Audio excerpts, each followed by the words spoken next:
and welcome to the BPD Brunch, where we get together with our favorite brunchy beverages to catch up, play games, and talk about all things BPD.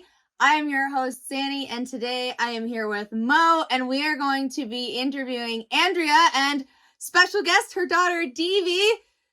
Where in the world is everyone coming from, and what is your brunchy beverage for the day? I am in New Mexico in the U.S., and I have orange juice. We're in San Antonio, Texas, and I'm drinking coffee. I'm drinking the Starbs. I'm from Central Ohio in the U.S., and I'm just drinking French vanilla cappuccino. I'm really excited today. We're interviewing Andrea and Divi about their relationship. Andrea, as our audience may know, has BPD, and she had her daughter very young. Can you share with us a little bit about your journey with BPD and how it's affected your relationship over the years? I found out when I was a teenager. I had just had her, and I just didn't really care at the time that I found out because I was just really young. I had her when I was 16. I didn't really think anything negatively about my behavior until my late 20s. I was like, okay, so maybe everybody doesn't act like this.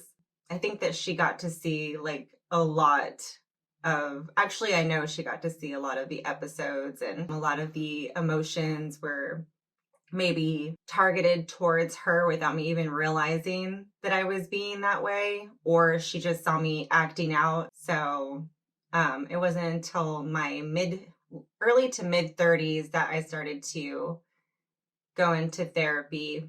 That was what really changed the course of everything. So, Divi, as a child of a parent with BPD, what was your experience like growing up? I think that I didn't really realize that it was much different from other people until I was getting to middle school, high school time, just because I didn't really go over to a lot of people's houses. So I wasn't really encountering other adults and how they interacted with each other. So I was always kind of used to the ebbs and flows of her emotions. So I kind of didn't realize that didn't really happen in other households until later on. And I think that also stems from me being an only child, because I didn't see interactions between her and other kids. It was just her and me. So it's definitely a very direct line of emotion. Divi, can you talk about the challenges you faced in maintaining a relationship with your mom with her struggles with BPD, and how did you manage to overcome them? I would say I think within childhood, it was a little bit more I was always trying to kind of make her feel better. Whenever she was in a bad mood or whenever she was sad, I felt like it was kind of my responsibility to help her feel better. And it wasn't always that she would put that on me, but it felt like an obligation because it was just us two. So it was kind of like if I didn't do anything, then it would stay that way. Or if I kind of reacted a certain way whenever she was in a down mood, it would be emphasized whenever I would do something that was maybe a little bit obnoxious or a little annoying, because she was just more sensitive to it. And I think looking back at it now, it's well, it's just because she was in a heightened state of emotion. But being younger, I was kind of just okay, what do I do? Kind of tippy toeing, because I didn't want to set it off. And not to say that she was always aggressive or always over the top. It was just kind of I didn't want it to get to that point. Having more conversations with her about, and just listening to things that she experienced. I think it's definitely the definition of walking on eggshells. I think about her being little Divi, elementary school.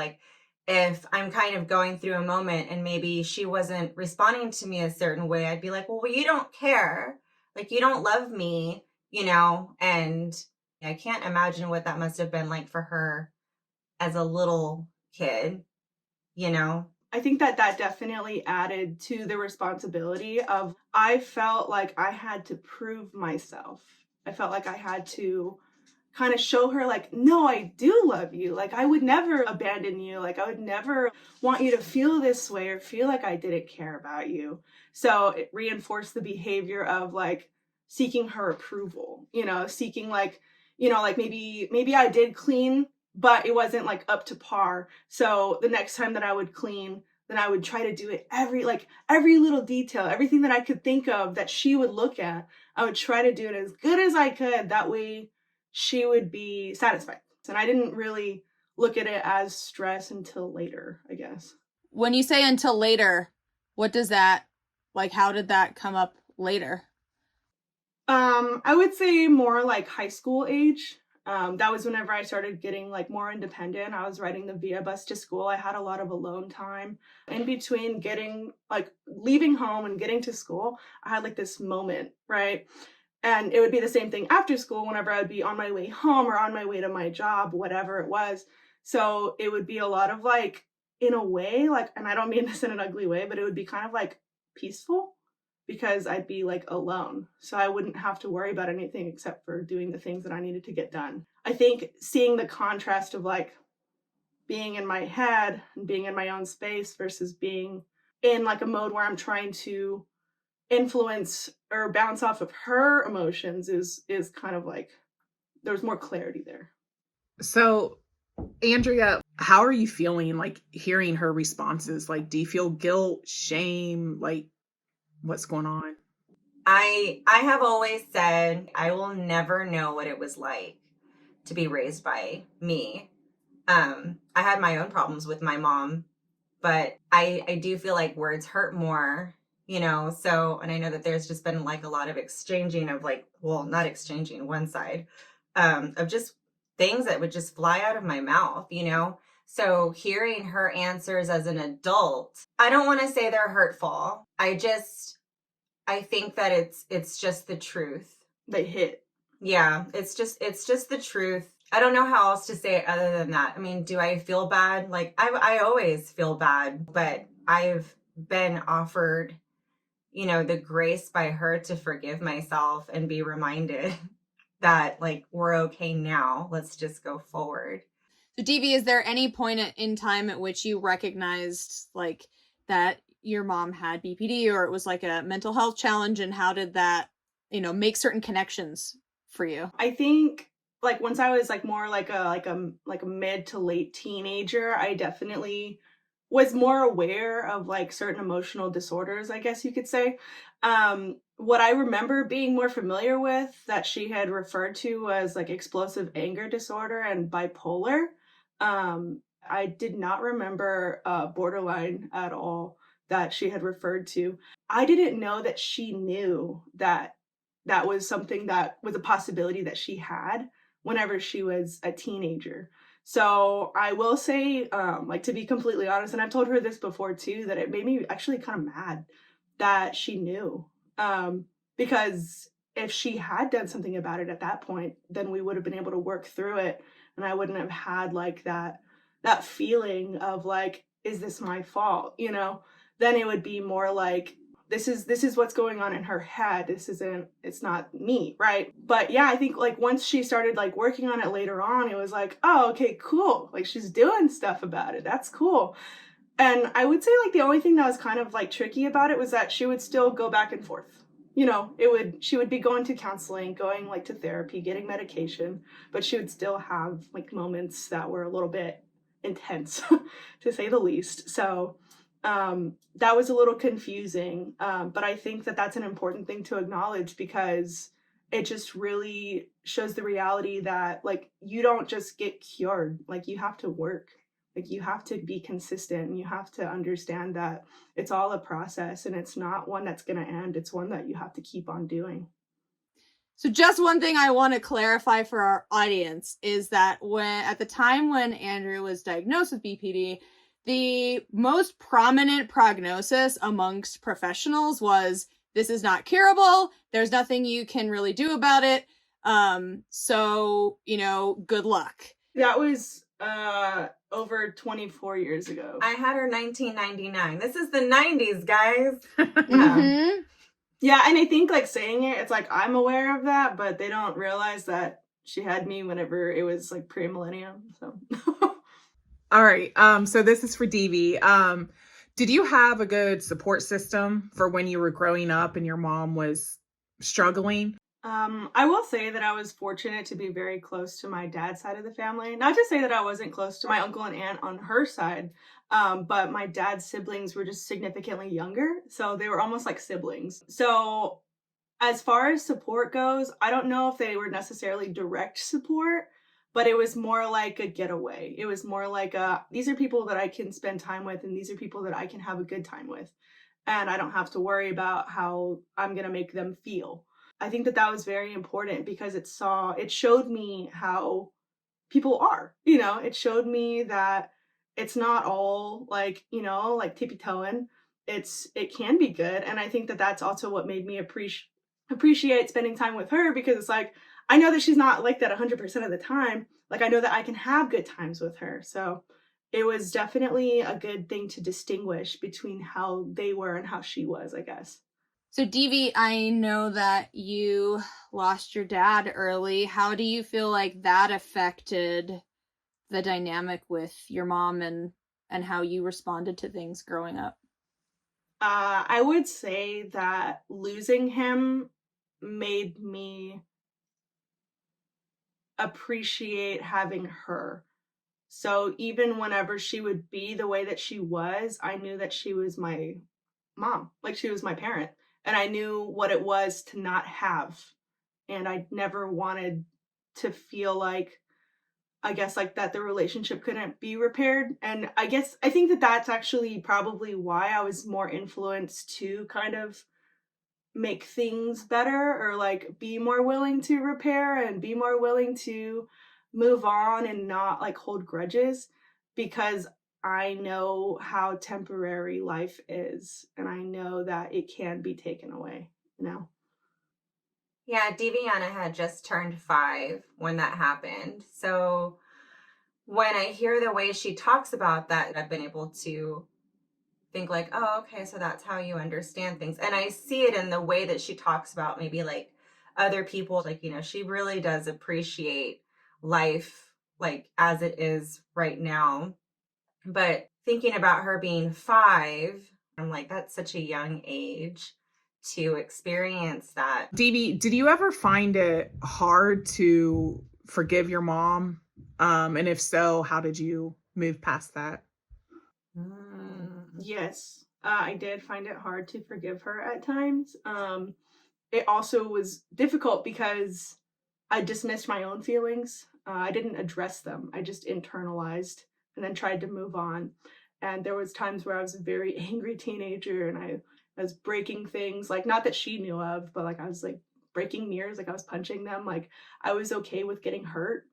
And I didn't really see that as a problem, but like, looking back and reflecting, it's like that was my pent up anger. So it took her efforts to make me forgive, because if she hadn't had the remorse, if she hadn't made the difference, then I wouldn't have been able to at all. So, Divi, you've talked a little bit about sort of the people pleasing and feeling like you needed to accommodate your mom. How did the two of you sort of move beyond that to a place where you are able to, for example, be on an episode like this, where you're sharing how you actually felt about things? How did you get from there to here? I think personally, I had a really big emphasis on independence. So to start off, it was more like I was spending a lot of time at work and I was getting as many hours as I could. Whenever I was starting to get older and I was able to do like more full-time hours, more like overtime, whatever I could do, like there was a point where I had 3 jobs and I was okay with that. Like I was like, like that's where my time is going. That's my mission. I'm going to make the money and I'm going to do the things that I want to do. And I'm going to pay my bills. I'm going to be financially independent. I'm not going to rely on her. She can't hold anything over my head. And now I've been financially independent for a long time. And I feel like being more independent has really helped, because it's kind of like put a separation. Like anytime you spend too much time with someone, like there's bound to be problems. But whenever we had like distance between each other, we were able to have like a better time, I feel like. Yeah. And like it was like special and it was exciting, like to just hang out and be comfortable, versus like opening the door to kind of like consistent irritation or whatever it might be because of just regular everyday life. Yeah, because we're really different. Yeah, we're super different. I can have my energy levels are very high, very consistently. And my mom can only handle that for so long. Like, she's talking about financially independent and wanting to do all the things in high school, but she's always been independent. Like, I saw that in her at a very small age. She would always just kind of do things that I'm just like, why do you have to do this? Like, it's like climbing to the top of a tree, you know, maybe a little too high than for my taste. She's just always fearless. And that's how I saw her. So once it came to the point where she was making her own money, yeah, I that was kind of scary for me because it's just like, I want her to be here with me, regardless of the drama. So it wasn't until she officially left and that we would hang out that I was like, oh, this is a good idea. Like, we don't fight anymore. And it's not like we would fight about like crazy things. We would I'm very particular and she's not. And that would like cause arguments. I'm more of a good enough person. Like, I don't need it to be perfect unless it's like something I'm actually working on or art or something. We're like talking about organization. Yeah. So, just as a follow-up, Andrea, or what specific strategies do you feel like you've employed, you know, sort of since going through treatment to be able to hold space for some of the things that you might not like to hear? I would not be able to do that without DBT. I just wouldn't have been able to do it because there was just so much going on. So it's just kind of like everything went, like it was smooth, dramatic, and I was getting help, but I wasn't really getting the help I needed. And then huge train wreck. It was just a huge mess. And then hospital stay and DBT showed up. Oh, yeah. So then I started doing DBT. And then I kind of started seeing like how I respond to things, you know, because DBT has a way of like helping you kind of see things from a different lens. Yeah, I wouldn't be able to hold space the way that I'm able to hold space now if it wasn't for that, for learning how to manage my emotions and the skills learning and all that. I had a mini episode the other day. So it still happens. It's still something that I struggle with, but it's much further in between than what it used to be. I would say I think it's important to notice that like for the child of someone that has BPD that struggles with it, that it doesn't necessarily get easier, or no, it doesn't necessarily get harder, but like you start working towards it, right? Like you're able to kind of adjust and like think about it from their perspective. So like whenever she was having like the little moment the other day, my first thought now is, okay, what's the deeper issue? Like, I don't think that she actually believes this, but what is causing her to believe this? And I think that like growing up with someone who struggles with BPD, you start to kind of learn like what it is that causes these root issues, or like what the root issues are that cause these responses. So like in that moment, it was her like fearing abandonment and fearing that I didn't care. But me being older now, I've kind of been able to pull myself out of it. Like, don't take it so personally. This is really why she's upset, you know?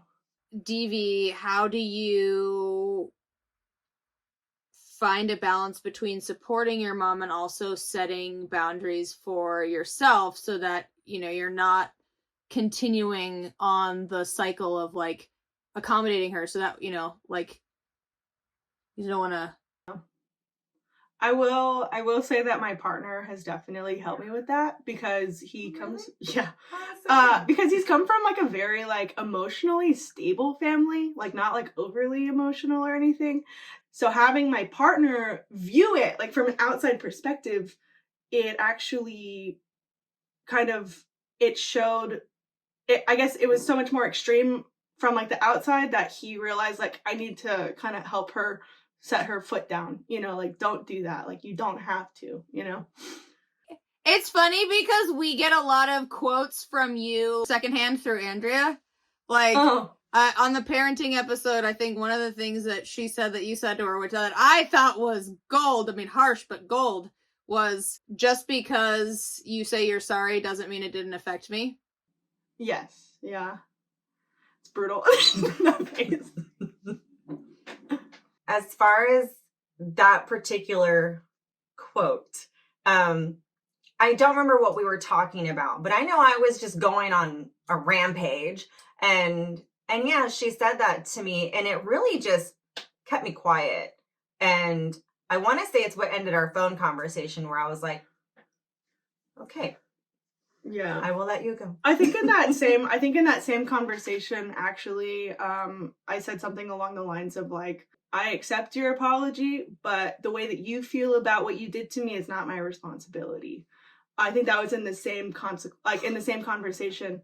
And that took me a long time to be able to say, but it's also come from like, in a way, like not to be harsh, but like from being kind of fed up.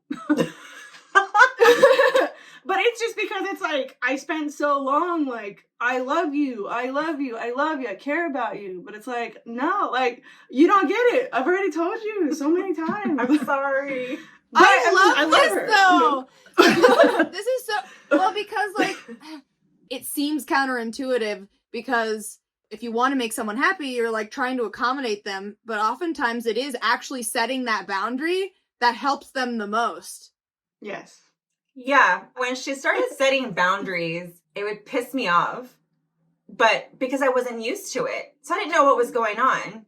But see, I'm telling you, DBT helped me with this. So seeing her start doing that, because in DBT we talk about boundaries as well. And so I was like, okay, she's upset. I'm upsetting her. I'm making her anxious. Maybe I should leave her alone, but I don't want to leave her alone because my emotions are really heightened. So it was a really huge struggle. It's not as much of a struggle now, but when she started doing it, it was really difficult for me to understand. But it's good now. Yeah, it took a minute. So 20 years. So Andrea, you were talking about like she would set her boundaries, but you were like emotionally heightened or whatever. So how did you distract yourself from the fact that you were having high emotions and you couldn't rely on her because she had set her boundary? What did you do? The hard part was I would convince myself that nobody cared. I would just convince myself of that, like, you know what? She just doesn't care and she doesn't love me. And that was a lie. And eventually she kind of would tell me, like, I forgot. There's something that she says about whether or not if it's the truth. Well, like, and that came from her therapy, the stick to the facts part. That's what she said. Yeah. So whenever she told me that, I was like, oh, okay. Yeah. Let's really touch on that right now. Reverse it. Yeah. She'd say, like, let's stick to the facts. And she's like, that's not true. And I'd be like, okay, you never said that's true. You never did say that. It would go like exactly like that. But yeah, it was a struggle. And I'm not saying that it's not still a struggle. Like I said, the other day I had like a little moment, but I knew that I was having a moment. It used to be where I didn't know I was having a moment. I was just flipping out. But now I can, like, okay, I am having the moment.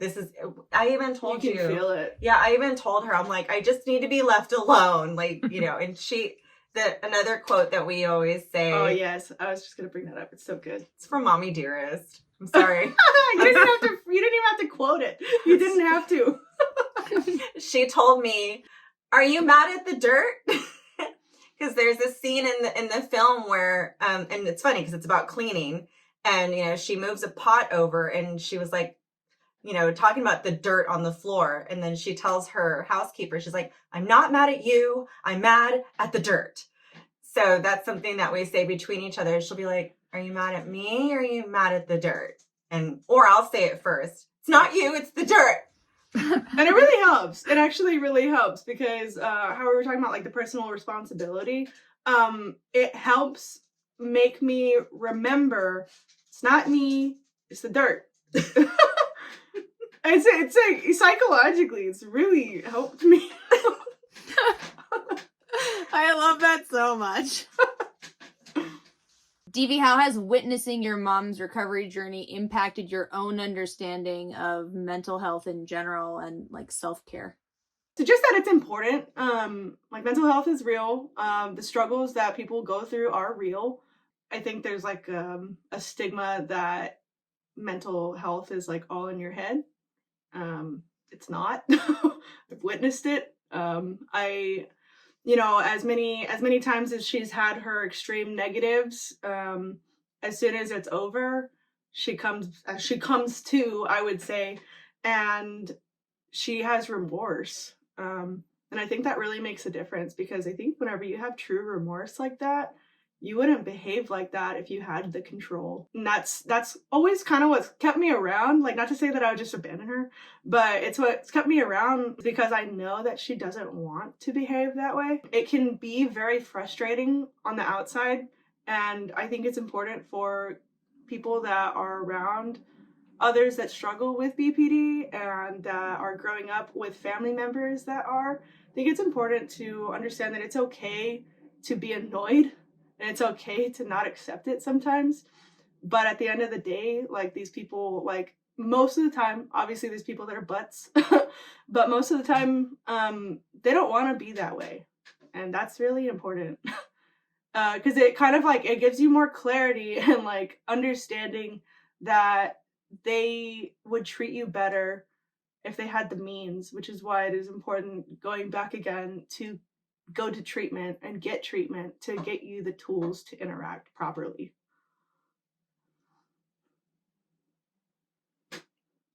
I know that we talked a lot about, like, well, she's mentioned a lot about the word abandonment, and worried about abandoning me. At 41 now, I can honestly say that she's never abandoned me, like, ever. Out of all the times I ever thought that she did, she never really did. And I can see that now. Divianna treats me like the best. Like, she's really, really good to me.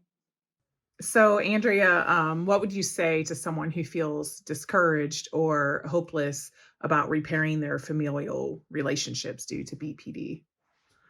It is so possible to repair. There is forgiveness, but don't just assume that because they forgive that they forget. There's still, there's still some stuff there. Give them opportunity to either talk to you about it or to talk to someone about it. But there's definitely room for repair, but you have to be willing to do the work. It's not just going to come to you. And I will say, especially the last couple of years, I've put in a lot of work, because a lot of the times I didn't want to do it. I was just like, I don't want to be this person that has to do these things to be better. I just want to be better. But no, it does take work, and they are repairable. You have to be open and willing to hear the truth about everything. And I think when you can accept the truth about yourself and the truth about the things that that have happened between you and your child that may have affected them, I think that's where the healing starts. Divi, what message do you hope to convey to others who may have been in similar situations, and what do you want people's main takeaway to be from your story? Well, I would say that I think as a child of a parent with BPD, I'm an adult now, and I'm almost 25. It took me a long time to get to this point, like, where we could be cool. So going back to what she said, it's really important to be receptive to your kids and the damage that you've done. It's like she said, you can forgive and you can be forgiven, but it doesn't mean that it takes away the damage. So if you have your child coming to you and saying, you hurt me later on, if you push that away, if you turn it down, if you dismiss it, it's going to negatively impact your relationship with that kid, because that child is not going to trust you and not going to want to come to you. As far as like my perspective and in my opinion to other kids that are dealing with it, it can get better, but you do need patience, and you need to know that it's not your fault.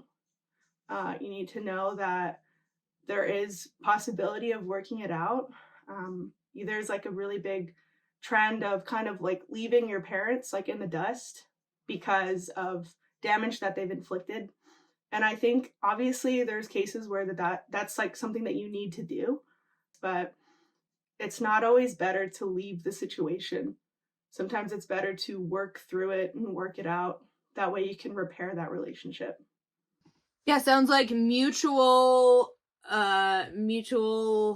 effort is the key there, right? Very importante, yes. Yeah, well, you know what? It's interesting because she, experienced things with people and her friends and stuff, and she would come to me with these things. So I always thought we were really close. What I didn't realize was that she wasn't coming to me about the problems between me and her. And I think that even if she did, I think that there was definitely a period of time where I was probably really dismissive. So it wasn't until just recently, several years ago, that I was like, oh, so we're not that cool. But we worked through it and we talked about it and stuff like that. So we're actually close now. But I had a misunderstanding. I thought we were okay. And we were generally like we were, but I couldn't be 100%. I couldn't be, as you say, the authentic self. I could not at all. Yeah. So we were cool, but it was only like surface level. Yeah. So this is just a fun, silly question, but I just wanted to ask, Andrea and Divi, what are some of your favorite parts of your relationship with each other? I don't know why I'm laughing. Okay. I'll let you answer. I don't know. I think we're pretty weird. We're pretty strange, and we laugh at weird things. There's a lot of run-on jokes, especially from like Ren and Stimpy.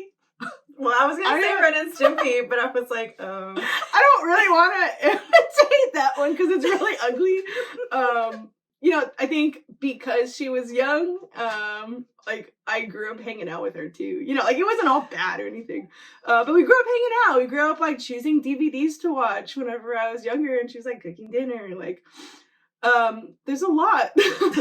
So now, I think we just kind of like are strange. Yeah, I really like going to shows with her. Like, oh yeah, like concerts. Yeah, music is very important. It is very important. I prefer to go to shows with her. I mean, not that I have all these people to choose from, but I like going to shows with her. She just really appreciates it, I think, just as deeply, if not more than I do. And I get really jealous if she goes without me. It's true. Yeah. So, yeah. Any last thoughts from anyone? I don't know if I have any thoughts other than just saying thank you to both of you for like being willing to do this show. Yeah. Like I've been saying it for like at least the past season, like, oh my God, I want to hear from Andrea's daughter and like hear about her experience. Yeah, no, I mean, I thought it was interesting. And I think whenever it comes to, certain emotional situations, I think the easiest way to help is to talk about personal experience, because whenever you're hearing from it and just talking about it, whenever you've lived through it, it really helps. There's a lot of emotions here, good, bad, beautiful, ugly, everything. And to be able, because she's not a relationship, like she's not, a boyfriend, she's not just a sister or a brother, like she's my daughter. So knowing and hearing what I've put her through, even though I always knew in the back of my head it was coming, it definitely, hurtful or not, it's helpful for me to know how much I've gotten better, what I've grown from, and things that I don't ever want to do to her ever again. Like, I don't ever want to hurt her. And sometimes the BPD part can be hurtful. Oh. Thank you everyone so much for watching. We hope you got a nugget of wisdom to take with you on your journey. Make sure to like, subscribe, and turn on your notifications so you do not miss a single episode. Thank you, Andrea and Divi, for coming to talk about your relationship. It was really meaningful that you could be so open and honest with our audience. And with that, we will see you next time. Bye. Bye. Toots. The end. Toots.